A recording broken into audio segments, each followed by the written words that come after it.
কলারের যে ব্যান্ড, সেই ব্যান্ডটা কিভাবে কাপড়ের সাথে অ্যাটাচ করা হয় এবং কিভাবে ব্যান্ড তৈরি করা হয় এইভাবে দেখুন।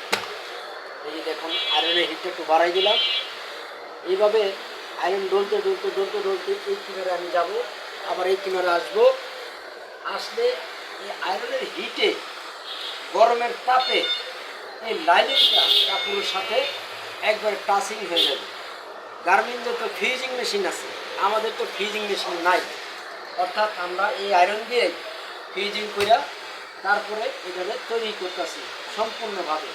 ওনারা 36 মেশিন লাগায়, কিন্তু আমরা তা করি না। আমরা কি করি, আমরা এক মেশিনেই তৈরি করি 36 প্রসেস। দর্শক, আপনারা চ্যানেলটা বুঝে শুনে সাবস্ক্রাইব করেন। এই চ্যানেলটাকে সাবস্ক্রাইব করবেন। ধন্যবাদ সবাইকে। ভেন্ডালো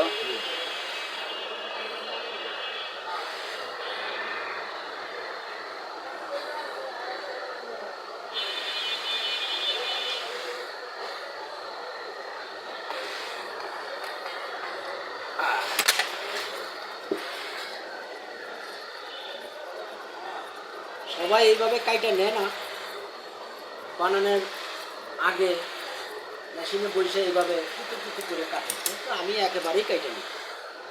এই যে